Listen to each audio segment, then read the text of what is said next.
Hey guys, welcome to Rosie's Dessert Spot. In this episode I'll be teaching you how to stamp directly onto fondant with edible ink. So take a cookie recipe. I'm using a shortbread recipe and I'll have it in the description box below, a link to the video. I'm rolling it out till it's about 1/2 centimeter in thickness.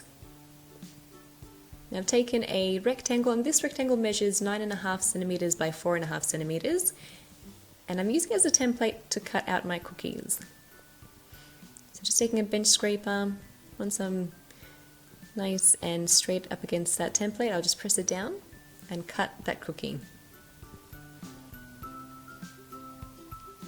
And once you've got a good rectangular shape, just reposition your template and continue to cut out your cookies. Once that's done, run your finger along the bottom just to make sure that it's all nice and flat and neat, and then place those onto a baking tray lined with baking paper. Put into the freezer for a good 20-25 minutes, and be sure to preheat your oven to 180 degrees Celsius in the meantime. I'm taking some fondant, adding a little bit of green gel food colour into it, and working it through with my hands until all the colours more or less distributed, and then I'll start kneading it on the counter. That just makes sure you don't get any green on your counter, because that could get annoying.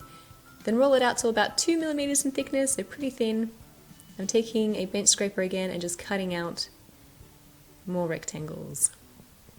I found it easier to use a ruler instead, for the sides anyway. Then again using a bench scraper, just to finish off cutting out those templates. Now let those dry overnight if you can. This is a Dylusions stamp pad. It comes to you without any ink in there, so you fill it yourself. I'm using an Amerimist, so it's an Airbrush colour by Americolour in red. And I'm just dropping all over that stamp pad and using an acrylic block, or you could use a spatula, just to press that and kind of move it around the sponge. Here's an acrylic stamp that I have, and I'm just popping it onto my acrylic block, making sure that the flat side's facing the block so it sticks on there. And then dab it a couple of times pretty firmly onto your stamping pad. And then I'm doing some test runs on some regular paper, just pressing down on the stamp, giving it a bit of a wriggle on the edges and lifting off. So just practice until you're comfortable. Again, adding pressure on the stamp, give it a bit of a wriggle, and off it comes, nice and crisp. And once you're confident, you can stamp directly onto your fondant. Now if your fondant has dried overnight or for a few hours, it will be a lot firmer, and it'll leave a much more clear and crisp image of your stamp if you were to wait a little bit. Then attach those onto your cookie with some regular white chocolate, and then just press it on. You want to make sure that your ink has had time to dry, at least an hour or so as well. Otherwise, as you're pressing it on, you'll smudge all the colour. Then for the very last touch, I'm going to add in some fondant pearls in red.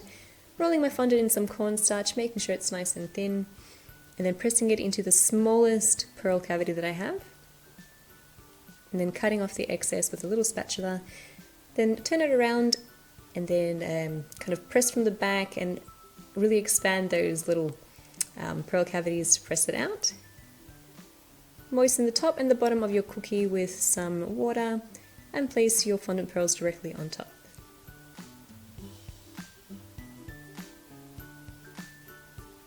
And straighten them out.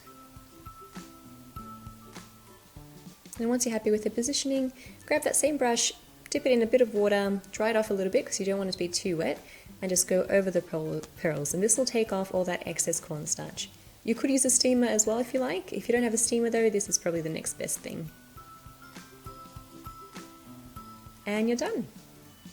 And that's how you print onto fondant with edible ink and just regular stamps.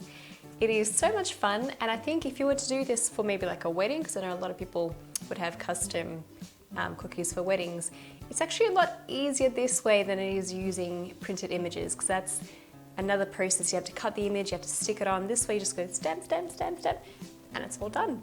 And the beauty about that is that you could do images, so the outline of images, and then you could paint in those images with, you know, like gel food color that's been watered down with some alcohol, or powdered color watered down with alcohol, just paint in.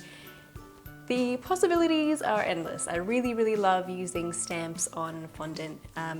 So I have a list in the description box below of what that ink pad was. Make sure you do wash it out thoroughly before you use it, because they always come with something in that sponge. Thanks guys for watching. I hope you enjoyed this tutorial. Maybe take away a new skill, some inspiration to get baking, and I will catch you next time.